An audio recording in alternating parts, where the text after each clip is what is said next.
Dalam redaksi Bukhari Muslim, dalam redaksi dalam hadis Sahih Bukhari Muslim yang mana lafadznya itu dari Imam Muslim dari Anas bin Malik qala Nabi sallallahu alaihi wasallam, Nabi bersabda begini, man nasiya sholatan, siapa yang lupa tidak sholat, au nama anha atau ketiduran, ya, fakafaratuha, maka cara menggantinya yaitu ayusolliyaha iza zakaroha, dia wajib sholat kalau ingat atau ketika dia bangun. Oke, contoh kita tidur, ya, kebetulan kita bangun jam 7 pagi.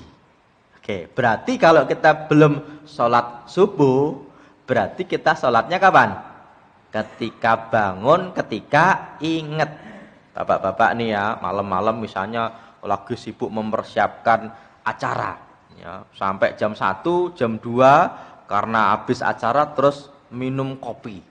Bapak kalau minum kopi bisa tidur nggak, Pak? Bisa. Kalau minum kopi nggak bisa tidur, ya. Tapi setelah minum baru bisa tidur, Pak. Jadi kalau minum kopi nggak bisa apa? Tidur. Bapak bisa minum kopi bisa tidur? Nggak bisa ya. Nah, terus ternyata tidurnya susah sampai jam 3 belum tidur, sampai setengah 4 itu ternyata malah agak ngantuk, ya Pak ya. Apalagi sudah dengar qiraat dari masjid itu enak banget buat tidur, ya Pak ya. Nah, nggak tahu tuh kayak dikipasin sama setan, ya, setan lagi yang disalahinnya, Pak ya. Ternyata bangun-bangun jam 7, astagfirullah, berarti subuhnya kesiangan. Pertanyaannya, sholatnya kapan? Kata Nabi kapan? Ketika dia bangun, ketika dia ingat. Berarti Bapak bangun tidur terus apa? Wudu, ya Pak ya. Kalau bangun tidur terus sholat nanti nggak sah. Wudu dulu baru sholat. Nggak harus nunggu subuh berikutnya. Jadi nggak harus, oh saya ketinggalannya subuh berarti besok saya ganti. Enggak. Ini kata Nabi, kalau ketiduran atau kelupaan. Dan biasanya orang lupa itu ya nggak ingat, ya Pak ya. Dan biasanya orang lupa itu karena kebiasaan dia sholat di awal waktu. Contoh begini, Bapak ini biasa sholat di masjid.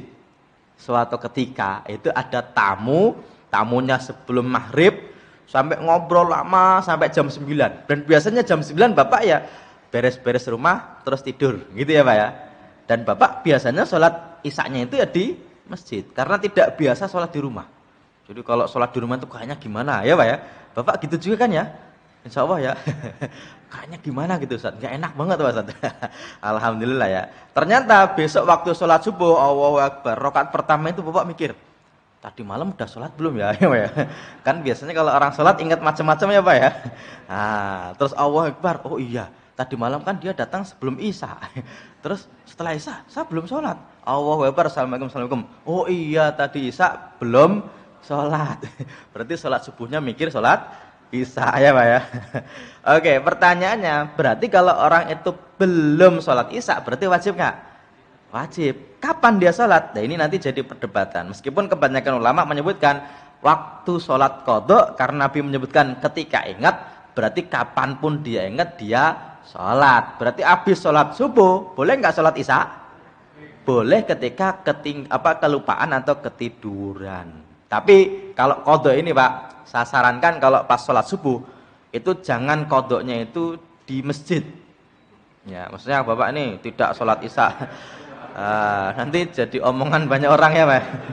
Setelah sholat subuh, Bapak sholat isya 4 rakaat. Itu omongan. Emang ada ya ba'diyah subuh gitu ya Pak ya? Oke. Yang repot lagi kalau ternyata ada orang datang belakangan, dia taunya Bapak sholat subuh, ya Pak ya. Terus dijawil begitu kan. Oh bingung, ini kodok nih, kasih kodenya gimana? Ini ya, ini apa nih? 4, oh isya. Kan nggak bisa kan gitu. Dan orang yang di belakang juga nggak bisa nanya, Pak sholat apa? Kan nggak bisa ya Pak. Giliran Bapak berdiri untuk rakaat ketiga, makmumnya bingung, subhanallah, ya Pak ya. Kacau semua. Kalau bisa di rumah, karena timbul fitnah itu nanti jadi lebih bahaya. Tapi kalau ternyata Bapak bisa ngomong, hei jamaah, jangan makmum saya ya, saya kodok sholat isya, ya itu boleh juga Pak. Tapi orang bertanya-tanya, ngapain gitu ya. Nah, tapi kodoknya itu enggak ikat oleh waktu, meskipun setelah sholat subuh itu awalnya enggak ada sholat sama sekali, ya Pak ya. nggak ada sholat itu maksudnya tidak ada sholat ba'diyahnya. Tapi kalau orang setelah sholat subuh itu kok sholat lagi, itu kalau ada alasannya boleh. Ada alasannya, contohnya tadi qadha. Contohnya adalah sholat tahiyatul masjid, ya Pak ya. Tahiyatul masjid itu kadang-kadang ya, itu kalau sholat Idul Fitri, Idul Adha kan di masjid kadang-kadang. Kita datangnya ke masjid itu kadang-kadang setelah sholat subuh. Ya sholat 2 rakaat untuk tahiyatul masjid, para ulama tidak mempersoalkan karena ada alasannya. Ya, ini ketika ketiduran, ketika kelupaan itu wajib ganti.